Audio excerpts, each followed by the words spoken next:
What it do, beautiful people? It's your girl, Chef Norm, and I'm back with another one.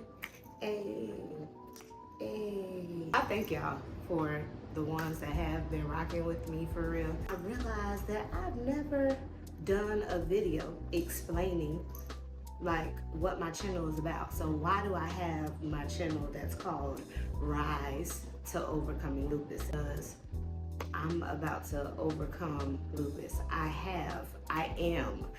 will overcome lupus. Like, this will not be my life.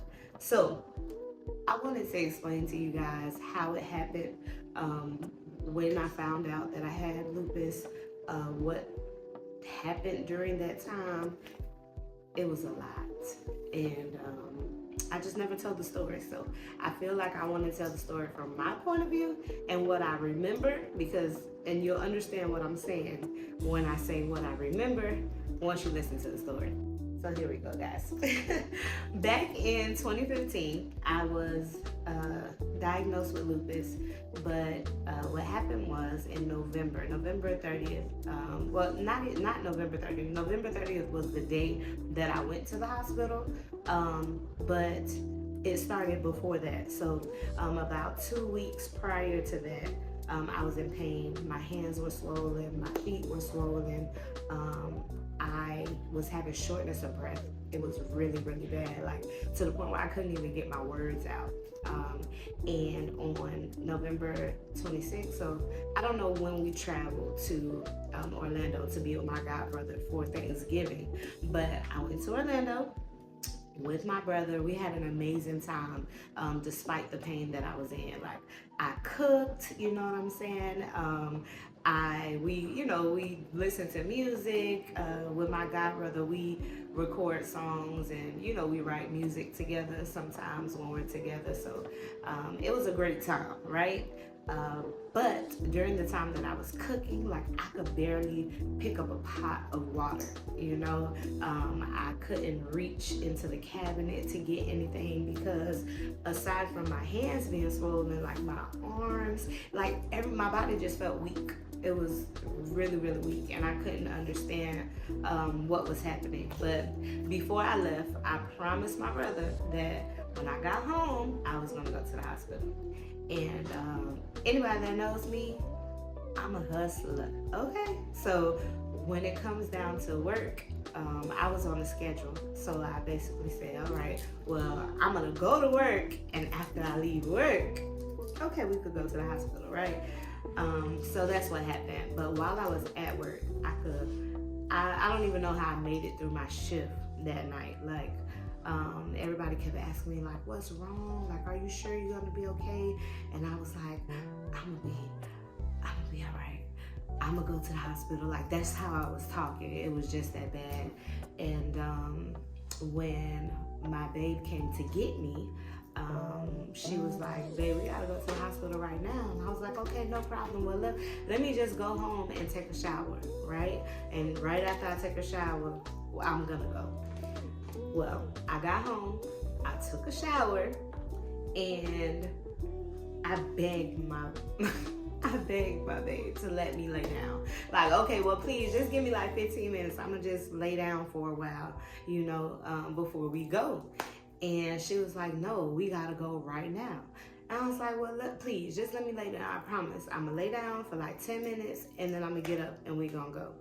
So at this time, my mother, me, my mom, and my babe, we were living together. So she went in the other room and told my mom, like, hey, Fat need to go to the hospital and she's not getting up. And so my mom came in there and she was like, Amanda, get your ass up right now. So I got up and we went to the hospital. When we went to the hospital, they, you gotta write down what you're going through, what you're experiencing. And the lady looked at me and she was like, okay, stand by the door. They're gonna take you to the back to do EKG. So they took me to the back, did the EKG, and to be honest, I can't even remember the severity of like what happened, because it was kind of like, they were like, okay, we're gonna take you in the back to the doctor. We're gonna take you in the back. So there was no time in between what was happening. And we went to the back, and all I remember, y'all, to be honest, is my babe looked at me and she was like, babe, you gonna be strong? I was going for a test. That's what happened. I don't know if it was a x-ray of my heart or a CT scan. I can't tell you what they were sending me for a test for, but she asked me and she was like, babe, are you gonna be strong? And I was like, yeah, I'm gonna be strong. And she was like, okay. She was like, please, you gotta be strong. And I was like, okay, I will. You know, like I wasn't thinking, and I don't even think she was thinking, but that was what she told me. And now we fast forward, because after that test, my lungs collapsed, my kidneys failed, I had chest tubes that were put in. They also put a port in me, so that, because I have tiny veins, and with my tiny veins, like every time I go to the hospital or the doctor, gotta give blood, like it takes them a while to find my veins. So the doctors made it easier for all of the technicians and for them as well, that I wasn't getting stuck as many times. So they just went on ahead and put a port in. But all of this stuff that happened during that time, right after it happened, they put me in a coma. So I didn't know everything that I just explained to you. What happened? I was in a coma and didn't know that this was happening, okay? So the day that I woke up, the day that they woke me up, because it was an induced coma. They placed me in an induced coma because at that time, I used to go out and I used to feed the homeless people.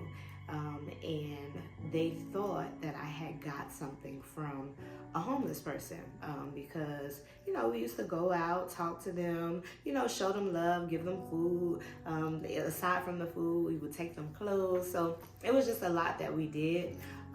But when my wife explained that to them, they were like, yeah, we have to incubate her. So they were going to put me in a room by myself, you know, in an isolated room to figure out what was going on with me. So the day that they woke me up, I don't even know if I was up for a couple of days or if I had been up, but I don't know. My mom was there, my wife was there, and my baby mama, Brittany, was in the room. That's my godson's mom. But she was so excited, and she was like, Gotti, let me show you the pictures from Christmas. And I'm looking at her like, Christmas?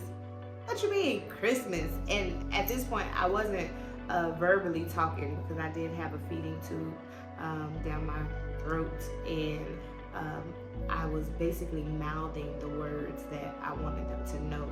And I didn't even think about that. Like, how did you get a breathing tube down your throat? You know, like, I didn't think about any of that.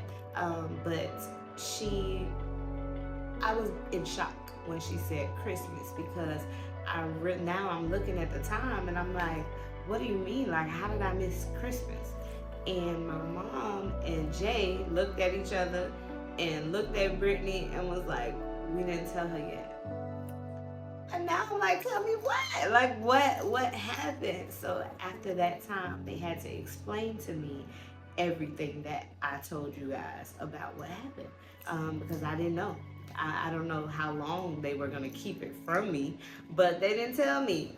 They didn't tell me that I had been asleep in a coma for a month. So it was difficult, you know, hearing everything that happened and that occurred. But now I knew that I had lupus, and I still didn't know what lupus was, or, you know, how it affects your body or changes. I just knew that now I had to recover. And with recovering, I had to learn how to swallow again. So my mom, she was actually cheating a little bit, and she used to give me little lozenges, like little candies, so that I can suck on the candy, and that would teach me how to swallow again. Like the nurses were telling my mom, you know, just different things that we can do with me working on swallowing my spit first, and then trying to drink a little bit of water, because they were trying to see if I was able to eat again after, if I could swallow again after the feeding tube was removed. So, I mean, it was a process. I had to learn how to walk again. Even with the talking, I was writing. Well, not writing. So when I was able to write, I used to, before that, I had to point. My mother wrote on an envelope, and she wrote like A, B, C. She wrote the alphabet out, and I would point at the letter to spell the word. So sweet. It was so cute, and I'm so grateful that she did that for me. But that's how I was communicating, you know.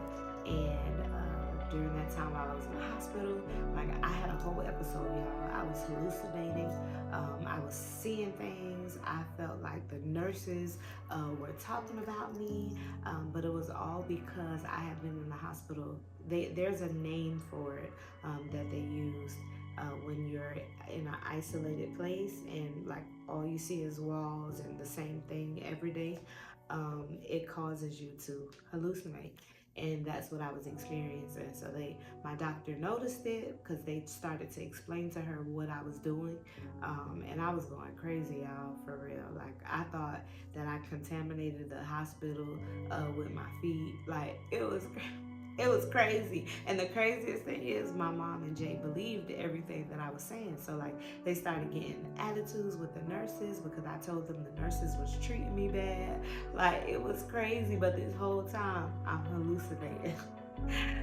So it was an experience, but I was able to recover. I learned how to walk again. I was talking, and I was in the hospital for about 2.5 months. I was in the hospital for about 2.5 months, and it was a journey, but I just felt like through that journey, I went through that for a reason. I went through that for a reason. I feel like I'm here for a purpose. And before, like I said earlier, before this, I knew nothing about lupus. But after this, I started hearing about Nick Cannon and different celebrities and people that had lupus, but you don't hear it often. So my opportunity now that I want to take is to be an advocate for anybody that may have lupus or may be experiencing these pains and don't know what's going on. And I also want to be able to help give different ways that you can live with lupus, but my goal is to be healed from lupus because I know that my God can. So yeah, I really just felt like I needed to do this for you guys today, and there's so much more to this story that I didn't share, but I'm going to do like a little, interview with my people now, so that they can be able to explain it a little bit more from their account as far as what happened when the doctor walked in the room and how they were telling them like they needed to plan my funeral. Like it was for real. It was just that serious. But I thank you guys for listening. I thank you for rocking with me. I hope that you all just, continue to follow me on this journey of the rise to overcoming lupus. And I pray that this helps somebody that has lupus to not be afraid to tell your story. Like, I didn't know that this was going to happen to me, but I do know that the process is tough. And if you don't have family that is going to support you through it, it can be hard. So I hope that I can be your friend to look up to, as well as, just share my experiences and the things that I'm going through, just to be able to encourage somebody else that you can do it. It will get better. This is not going to be a life always, but with lupus, one day we're up and one day we're down. But I think now I'm learning that with healthy living, no stress, a little bit of meditation, it might be a little bit of something else, you can get through it. you could get through it. But again, thank you guys for watching, and your girl is out. I'll see you soon. Peace.